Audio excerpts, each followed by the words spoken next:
Welcome, Nerf fans. This is Charles and John from Containment Crew, and you may be asking yourself, why are there socks on the table? Because we couldn't get our feet up here, so we just had to put the socks up. No, it's because we finally got our hands on the Z-bombz. We figured you'd want to look, and obviously, up until now, HVZ players have been using socks. And marshmallows. And marshmallows at certain campuses.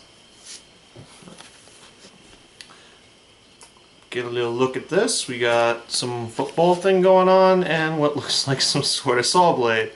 Little more dangerous than the normal look of a lot of Nerf products. Yeah, and this one's got some sort of a brick and what looks like a grenade, but I'm sure we'll get a better look at all of them once we're inside. The packaging seems to be very similar to most of the rest of the Zombie Strike stuff. It does... Where is it? And I think the packaging is exactly the same, so I'll hold this one up. Yep. Right on there, it has the same basic, like, blueprint-esque design on the back, but it does not have the interesting little write-ups on the side like the blasters have, which we are a little disappointed about. And it does, if you flip back to the back.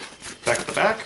It has the Perpetual Playgroup logo on there, meaning that it's actually just licensed by Hasbro and not actually made by Hasbro, so fingers crossed that these are as good as we hoped. Yeah, I know Random Shadow on his little silly review on the Machete, mentioned that the foam quality wasn't that great, so we're hoping these are made a slightly bit better. So, let's go ahead and pop these open. Alright.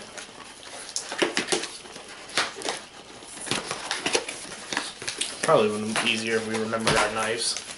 Yeah. Alright, so in this one we've got, like I said, it looks sort of like a grenade. I don't know why it's got these stands on it. I guess that's so it doesn't roll around or something. And what looks like a half a brick wrapped in tape. Nice and squishy.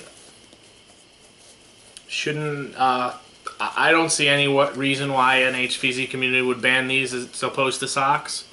They're nice and consistent. You're not going to have to worry about checking them for, people wrapping them in duct tape or anything. Yeah, there's nothing hard or anything in them. They're foam all the way through, it feels like. But here's this one. Looks like a football, and I guess they've stuck TNT into half a football, which actually wouldn't be a bad idea in a zombie apocalypse. Yeah, I like that. That these are interesting. I like them.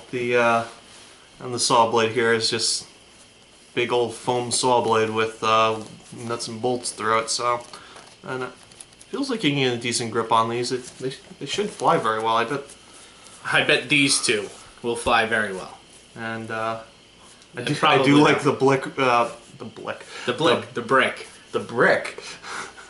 brick for any Last of Us fans out there. Gotta have your brick.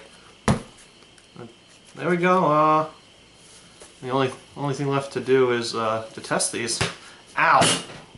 Come on, that was really close and right in the forehead. Ouch.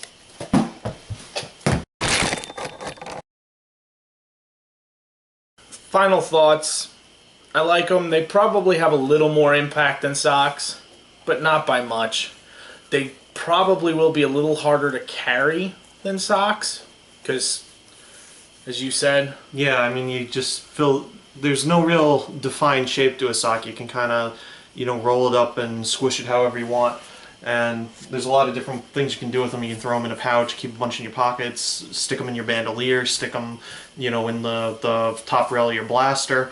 They're a much more defined shape. So I personally am seeing them more as a silly novelty item. Maybe start a game out with them, but I still see a lot more value in socks than these. Although they are. And me, on the other hand, as someone who doesn't really use socks, I like them because I'd actually consider carrying them, where I don't carry socks very often. Yes, because of the novelty, but at least when it comes to certain scenarios, like juggernaut zombies or whatever, where they can only be taken down by the sock, you've got these. Game rules may vary. Of course. But that's all we have. Thanks for watching.